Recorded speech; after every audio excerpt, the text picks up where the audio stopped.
नमस्कार दोस्तों, स्वागत है आप सभी का पाथ फाइंडर पर। बांग्लादेश में मोहम्मद यूनुस के लिए अब एक और नया झटका सामने आया है दोस्तों, बिकॉज अब बांग्लादेश में मोहम्मद यूनुस के खिलाफ प्रोटेस्ट शुरू हो चुके हैं और वहाँ की जो अपोजिशन पार्टीज़ थी, जो जब शेख हसीना की गवर्नमेंट के टाइम पे अपोजिशन पार्टीज़ थी, उन्होंने अब मोहम्मद यूनुस से डिमांड करनी शुरू कर दी है कि नई इलेक्शंस को कंडक्ट किया जाए और बांग्लादेश में एक इलेक्टेड गवर्नमेंट को लाया जाए। आप लोग यहाँ पे देख सकते हैं, खबर जो है ये कल रात को ही सामने आई है। यहाँ पर भी देख पाएंगे, पॉलिटिकल अनसर्टेनिटी इन बांग्लादेश, अपोजिशन पार्टीज डिमांड कर रही हैं कि इमीडिएटली यहाँ पे इलेक्शन होनी चाहिए। यहाँ पर आप देख पाएंगे बहुत सारे जो लोग हैं ये बांग्लादेश की राजधानी ढाका में सड़कों पर उतर आए हैं एंड मेनली जो बांग्लादेशी नेशनलिस्ट पार्टी जिसको हम बीएनपी के नाम से जानते हैं, वो यहाँ पे नारे लगा रहे थे कि डेमोक्रेटिक ट्रांजिशन यहाँ पर होनी चाहिए, जिससे कि बांग्लादेश में एक नई इलेक्टेड गवर्नमेंट और एक इलेक्टेड पार्लियामेंट हमें देखने को मिलनी चाहिए। ये दोस्तों अपने आप में बांग्लादेश के लिए, स्पेसिफिकली मोहम्मद यूनुस के लिए एक बहुत बड़ा झटका है, बिकॉज यही वाली जो बीएनपी पार्टी थी, ये वही पार्टी है जो कि शेख हसीना गवर्नमेंट को निकालने में, शेख हसीना को निकालने में एक बहुत बड़ा रोल प्ले कर रही थी and they are not happy जिस तरीके से जो बांग्लादेश में यूनुस की अनइलेक्टेड गवर्नमेंट है वो बांग्लादेश में चीज़ों को रन कर रही है। और बल्कि ये पार्टी का बहुत बड़ा रोल था, बिकॉज आपको मालूम होगा जब पिछले महीने जब शेख हसीना की सरकार गिरी है तो कहा गया था कि बीएनपी के बहुत सारे नेता पाकिस्तान के साथ मिलकर के शेख हसीना का जो यहाँ पे पार्टी है, उनका जो यहाँ पर पावर है उसको ख़त्म करने का प्रयास कर रहे थे। और आज वही वाली पार्टी है जो कि एक तरीके से मोहम्मद यूनुस के खिलाफ सड़कों पर उतर आई है। बात करेंगे इस पूरी डेवलपमेंट के बारे में,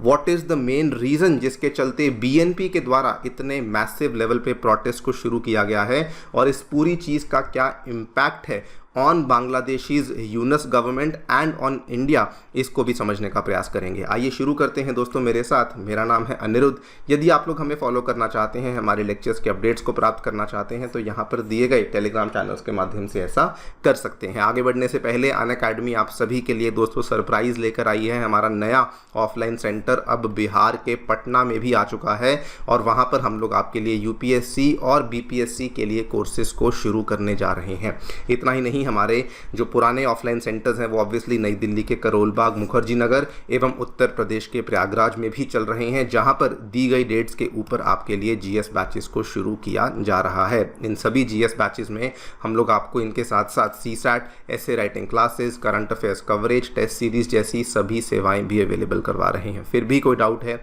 कोई भी क्वेरी है, आप लोग हमारे सेंटर्स को विजिट कर सकते हैं या फिर नीचे दिए गए इन फ़ोन नंबर्स पर फ़ोन भी कर सकते हैं। फ्री स्टडी मटेरियल या फिर यूपीएससी सिलेबस जैसी चीज़ों को प्राप्त करने के लिए आप लोग हमारी ऐप को डाउनलोड कीजिए। इसका लिंक आपको डिस्क्रिप्शन बॉक्स में नीचे दिया गया है। All right, so directly coming to the point, Bangladesh का जो राजधानी ढाका है वहाँ पर हमें फिर से एक नए प्रोटेस्ट देखने को मिल रहे हैं। मंगलवार की ही कहानी है, बहुत सारे हज़ारों की मात्रा में यहाँ पे एक्टिविस्ट और बहुत सारे नेता जो कि बांग्लादेशी नेशनलिस्ट पार्टी को बिलोंग करते हैं, उन्होंने डिमांड करी कि एक नई इलेक्शन जल्द से जल्द होनी चाहिए। उन्होंने बल्कि कहा है कि 3 महीनों के अंदर अंदर, यानी कि 1 महीना ऑलरेडी गुजर चुका है, आने वाले 2 महीनों के अंदर अंदर एक डेमोक्रेटिक ट्रांजिशन की यहाँ पे मांग करी है और नई इलेक्शंस बांग्लादेश में होनी ही चाहिए। उनके द्वारा बहुत सारे नारे लगाए गए कि जल्दी से जल्दी मोहम्मद यूनुस जो कि एक अंतरिम सरकार चला रहे हैं उनको यहाँ पे नई इलेक्शन की डेट्स घोषित करनी चाहिए। बल्कि इसमें बीएनपी के जो एक्टिंग चेयरमैन है मिस्टर तारिक रहमान, जो कि आपको बता दूं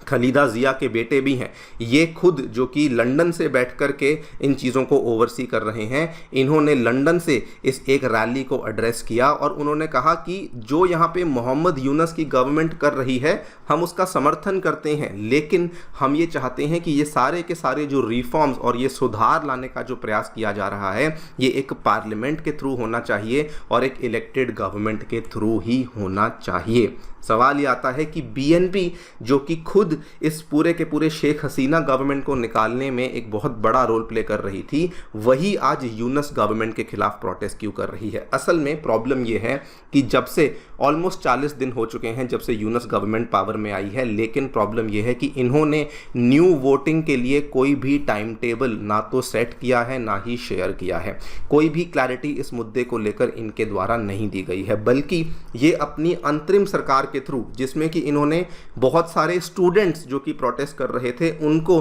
मंत्री पद दिए हुए हैं, उनके माध्यम से ये बहुत बड़े बड़े चेंजेस लाने का प्रयास कर रहे हैं। इन्होंने इलेक्शन कमीशन में चेंजेस लाने के लिए कमीशन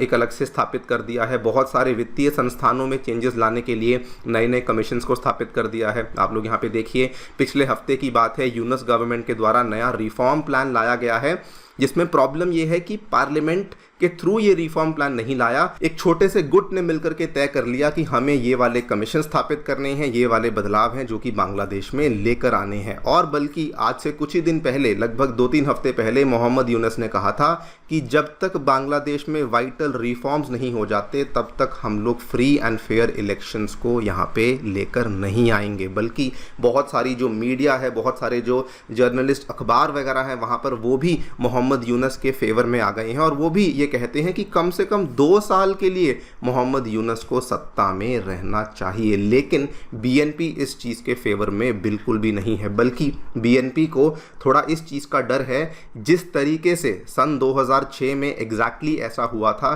केयर टेकर गवर्नमेंट आई थी 2006 में, उनको 3 महीने तक रहना था, लेकिन 3 महीने की जगह वो ऑलमोस्ट 2 साल रहे। एंड 2 साल के बाद हम सभी जानते हैं जब इलेक्शंस हुई 2008-9 की, उस टाइम पे शेख हसीना वापस सत्ता में आ गई और उसके बाद वो 15 साल तक बांग्लादेश में सत्ता में थी। इसी चीज़ का डर है बीएनपी को कि अगर बहुत देर तक ये केयर टेकर गवर्नमेंट रही, उस केस में प्रॉब्लम हो सकती है। और अगर वो शायद यहाँ पे पावर में आने वाले थे, शायद वो भी यहाँ पे पावर में नहीं आ पाएंगे। एक बहुत ही इंटरेस्टिंग चीज़ जो कि हमें यहाँ पे देखने को मिली है, जमाते इस्लामी पार्टी जो कि बीएनपी के साथ अक्सर अलायंस में रहती है, वो भी मोहम्मद यूनुस की अंतरिम सरकार को यहाँ पे सपोर्ट कर रही है। क्या रीज़न है ये एग्जैक्टली क्लियर नहीं है। मे बी इसके पीछे कोई ना कोई पाकिस्तानी, कोई ना कोई अमेरिकन एंगल है, लेकिन वो चीज़ अभी तक क्लियर नहीं हुई है। बट वन रीज़न जो कि शायद यहाँ पर बन सकता है वो ये है कि मोहम्मद यूनुस फ़िलहाल अपनी केयर टेकर गवर्नमेंट में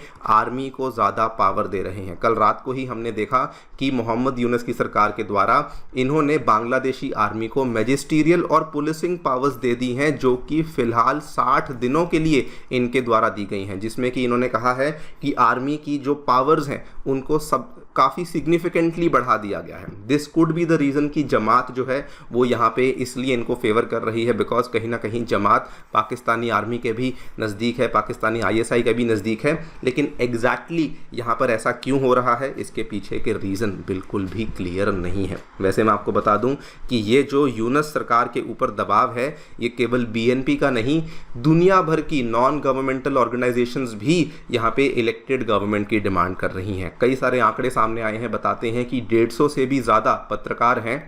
जिनके ऊपर चार्जेस लगा दिए गए हैं, और एक ढाका कोर्ट है जिन्होंने 2 सीनियर जर्नलिस्ट की इंटेरोगेशन को ऑथराइज कर दिया है। ये सब चीज़ें देखते हुए जो बड़ी बड़ी नॉन गवर्नमेंटल ऑर्गेनाइजेशंस जैसे कि ह्यूमन राइट्स वॉच हुई, रिपोर्टर्स विदाउट बॉर्डर्स हुई, इन्होंने बोला है कि करंट जो गवर्नमेंट है उनके अंतर्गत जो जस्टिस सिस्टम चल रहा है वो गलत तरीके से चल रहा है, और वहाँ पर हमें भेदभाव वाली प्रैक्टिसेस देखने को मिल रही हैं जो कि बांग्लादेश के लिए बिल्कुल भी सही नहीं है। देखते हैं क्या होता है, किस तरीके से गवर्नमेंट, जो यूनुस गवर्नमेंट है वो इस चीज़ को पूरा रिएक्ट करती है। लेकिन एक चीज़ यहाँ पर है, इवन अगर इलेक्शंस होती हैं और मान के चलिए कि बीएनपी भी यहाँ पे पावर में आती है, इंडिया के लिए ऑब्वियसली वो रिलेटिवली बेटर होगा, बिकॉज अगर एक इलेक्टेड गवर्नमेंट आती है उसके साथ इंडिया को गवर्नमेंट टू गवर्नमेंट बेसिस पे एंगेज करना would be much more easier as compare to engaging with the Yunus government, जो कि एक तरीके से मन मर्जी के काम करती है, जैसा मन आए वैसा करती है।